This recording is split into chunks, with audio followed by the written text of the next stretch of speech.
بسم اللہ الرحمن الرحیم۔ السلام علیکم ناظرین۔ یورک ایسڈ اور کولیسٹرول لیول کو متوازن رکھنے کا آسان علاج۔ جسم میں جب کوئی تبدیلی محسوس ہو تو ہمیں سمجھ لینا چاہیے کہ ہمارا جسم ہمیں اشارہ کر رہا ہے کہ ہمیں متوجہ ہونے کی ضرورت ہے اور ہمارے جسم میں کسی چیز کی کمی یا زیادتی ہو رہی ہے۔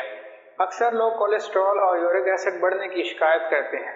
ایسے میں اس کا گھریلو اور آسان علاج آج ہم آپ کو بتانے جا رہے ہیں۔ پہلے جان لیں کہ یورک ایسڈ کیا ہے اور جسم میں کیا تبدیلی پیدا کر سکتا ہے۔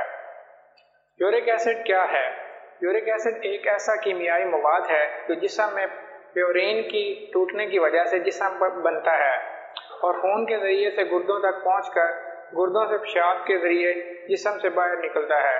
لیکن اس میں خطرناک بات یہ ہے کہ جب یورک ایسڈ جسم سے باہر نہ نکل سکے تو یہ جسم کے اندر چھوٹے چھوٹے کرسٹل کی صورت میں جوڑوں میں جمع ہو جاتا ہے اور پھر اس کی وجہ سے جسم کے مختلف جوڑ کمزور ہونے لگتے ہیں۔ اس سے متاثرہ مریض کا چلنا پھرنا اور اٹھنا بیٹھنا بھی مشکل ہو جاتا ہے۔ یورک ایسڈ بڑھنے کی علامات کیا ہیں؟ جوڑوں میں درد ہوتا ہے، جسم کے مختلف اعضاء پر گانڈ محسوس ہوتی ہے، پیر کے انگوٹھوں میں سوجن ہونے لگتی ہے، جوڑوں میں درد کے ساتھ ساتھ سوجن بھی ہوتی ہے۔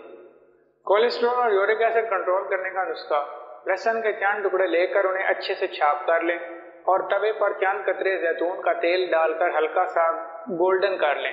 اب اس میں ایک چٹکی کے قریب کالی مرچ اور تھوڑا سا نمک۔ جن لوگوں کا بلڈ پریشر ہائی رہتا ہے وہ نمک سے گریز کریں۔ اب اسے رات کے کھانے سے آدھے گھنٹے قبل کھا لیں۔ کولیسٹرول اور یورک ایسڈ بیلنس ہو جائے گا۔ اس کے ساتھ ساتھ یہ ٹپ بھی استعمال کریں۔ اس نسخے کے ساتھ ساتھ کڑی پتے کے استعمال بھی جاری رکھیں۔ ہرے دھنیے، پودینے اور لہسن کی چٹنی کا استعمال کریں۔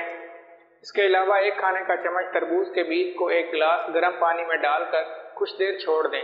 جب پانی ٹھنڈا ہو جائے تو اسے چھان کر صبح، دوپہر اور شام اس ایک گلاس پانی کو تھوڑا تھوڑا پی کر ختم کریں۔